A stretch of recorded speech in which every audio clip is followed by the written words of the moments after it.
الشما ويا جوليارا الشما ويا oduu gammachiisaa dhagayaa wal dhageessisaa.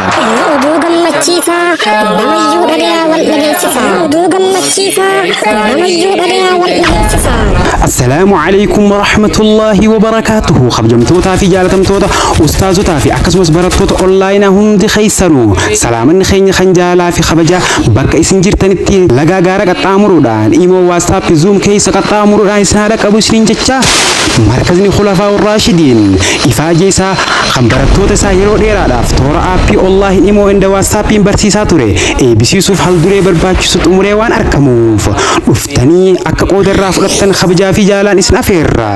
Barattoonni markaza khulafaa urraashidiin kan yeroo dheertuudhaaf rakkoo shabakaatii fi akkasumas rakkoo madaamii obsuudhaan addarsuun awwal jechuudhaan akka guyyaa arraan tanaa kana gahan koottaa gammachuu teenyaan wajji qooddadhaa isiniin jenna. Akkuma ammaan dura beekamu gammachuu teessan markazoota adda addaarra kan wajji qooddachaa turre arra guyyaan keenya taraan teenya haa wajji qooddannu isiniin jedhan.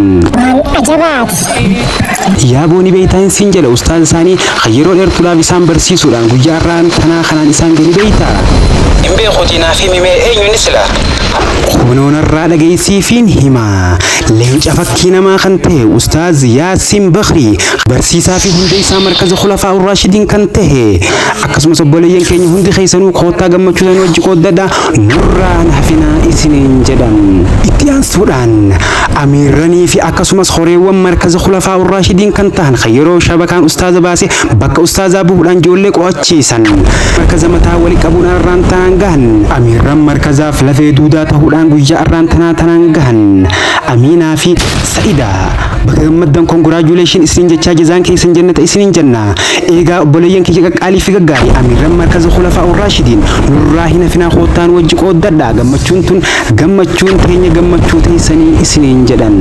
Eebbituunis kan isin gaggeeffamtu akka lakkoofsa faranjiitti Nooveembara 14 baatii 12ffaa bara 2024 akka lakkoofsa hijiraatti Jumaadu Saanii guyyaa 12 baatii 6ffaa hijiraa 1446 akka Itoophiyaatti galgala sa'aatii 2 fi daqiiqaa duwwaa kan eegaltu yoo ta'u akka Saudi Arabiyaatti galgala sa'aatii 8 fi daqiiqaa duwwaa fi akkasumas sahandii duwwaatti eegalti.